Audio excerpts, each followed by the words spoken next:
ليه انت مش قادر تسلم وتعمل تسليم لربنا سبحانه وتعالى، رغم ان انت عارف ومتأكد من جواك ان التسليم ده هيعمل لك سلام نفسي وهيريحك وهيعمل كل وهتعيش في راحة نفسية وهدوء نفسي. السبب علشان انت ممكن يكون عندك برمجيات، والبرمجيات والمعتقدات والافكار دي عملت في الاخر حاجة في العقل اللاواعي، ان هو انت مش قادر تثق ثقة كاملة في ربنا سبحانه وتعالى. مش عشان هو اهل لذلك، حاشاه سبحانه وتعالى، بس عشان انت اتبرمجت. ممكن يكون علشان هو انت ممكن في مرة من المرات اتظلمت، وهو انت حسيت ان هو ما دافعش عنك، او انت مثلا اتسبت لوحدك في موقف انت محتاج له قوي فيه، او انت دعيته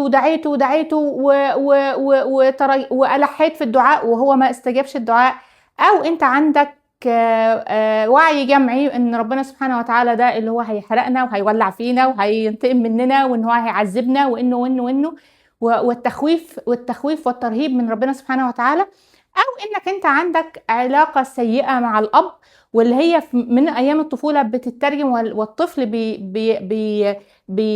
بيخلي او بيبرمج ان الاب ده وكأنه هو الاله. فالعلاقة السيئة مع الاب على فكرة بتعمل معيقات كبيرة جدا في التعامل مع ربنا سبحانه وتعالى. في فيديو على قناة اليوتيوب اسمه من هو الله، حاول تسمعه لانه هيضيف للفيديو ده، لان انا مش هقول نفس الكلام اللي اتقال فيه. طيب، انا دلوقتي ازاي اسلم لحد انا مش واثق فيه؟ هتقولي لا يا وسام، انا عملت اللي عليا وسعيت وسبت النتيجة على الله، ورغم ذلك برضو انا ما حصلش اللي انا عايزه. انت هنا مش تسليم تام وكامل، انت هنا وكأنك بتختبر ربنا سبحانه وتعالى. طيب انا هسلم بس وهعمل اللي عليا واشوف النتيجة بقى عليك، وهشوف كده هيحصل ايه. فانت كأنك بتختبر ربنا سبحانه وتعالى، فانت لما بيحصلش النتيجة فانت بتتأكد عندك هذه الافكار والمعتقدات اللي هي اصلا في العقل اللاواعي عندك. طيب ايه اللي ممكن يخلينا شوية نقدر نسلم؟ وان هو التسليم ده عايز قلب كده، زي قلب سيدنا ابراهيم اذ قال له ربه اسلم قال اسلمت لرب العالمين. سيدنا ابراهيم وكل القصص بتاعته وهو قصة للتسليم التام. ادخل النار بيدخل، سيب مراتك في الصحراء وابنك وامشي، اذبح ابنك تسليم تام. احنا عشان نوصل لهذا التسليم التام فهو صعب شوية، او محتاج شغل كتير قوي على نفسنا، او محتاج ان احنا نبقى من جوانا عندنا هذا اليقين التام والتسليم التام. طيب، زي ما انا قلت لكم قبل كده، وده قناعتي التامة، كل حاجة في الواقع بتاعك هي وزن يو، كل حاجة داخلية عندك هي منعكسة على الواقع بتاعك. يعني ايه؟ ومن ضمنهم التسليم. يعني ايه؟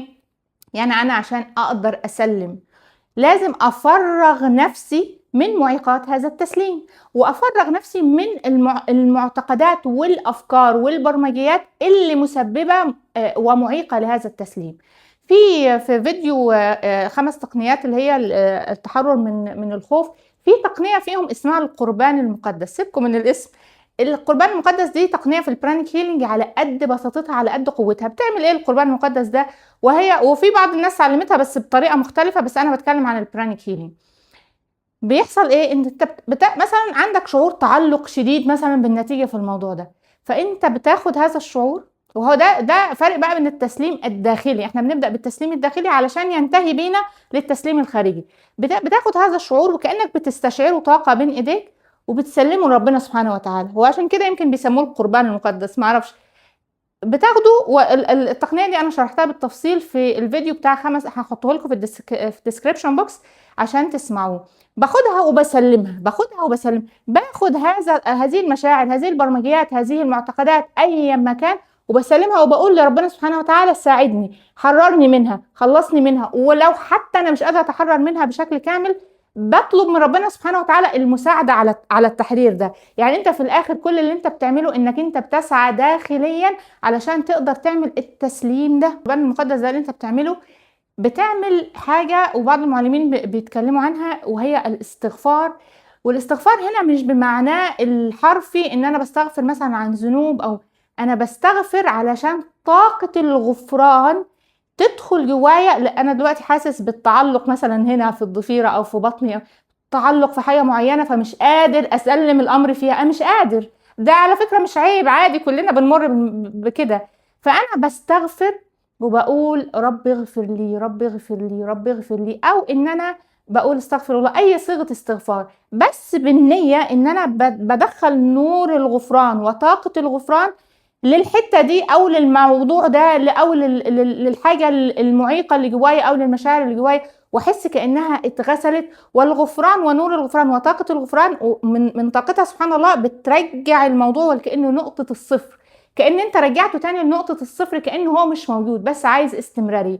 مع موضوع القربان المقدس، مع انك انت تعرف ربنا سبحانه وتعالى كويس وتثق فيه وتسمع الفيديو بتاع من هو الله، مع انك انت تصلح علاقتك مع الاب باي طريقه كانت، اذا كان ايا ما كانت، صلح علاقتك مع الاب واعمل تسامح معاه، وفك وحرر العلاقه اللي انت رابطها لو كانت علاقتك سيئه يعني مع باباك، العلاقة اللي انت رابطها بين الاب وبين ربنا سبحانه وتعالى، وابدأ سلم. هتلاقي نفسك من جواك انت اتحررت من حاجات كتير جدا معيقة لهذا التسليم. وفي على فكرة جلسة في الموقع عندي اسمها معيقات الاستقبال من ربنا سبحانه وتعالى، ممكن تكون جدا مفيدة ليك، لان الاستقبال دايما من شاكرا التاج، والعلاقة مع الاب بتكون في شاكرا التاج للي بيفهم يعني في الشاكرات، ممكن برضو تساعدك في الموضوع ده. وساعة لما تسلم لربنا سبحانه وتعالى التسليم التام الكامل، هتعرف يعني ايه الجنة الحقيقية على الارض، هتعرف ان في قوة اكبر مننا، وان القوة دي جدا حكيمة وجدا محبة، وان هي مسيرة لامرك انت رضيت او لم ترضى، فهي مسيرة لامرك بنظام شديد الدقة، شديد المحبة، شديد الحكمة، وكل شيء بيحصل بيكون في مصلحتك انت. واشوفكم الفيديو الجاي ان شاء الله، وان شاء الله تكونوا استفدتوا من الفيديو ده حتى لو بالقدر القليل، او ولع في دماغكم لمبات علشان تقدروا ازاي تعيشوا جنة التسليم على الارض. وشكرا جزيلا.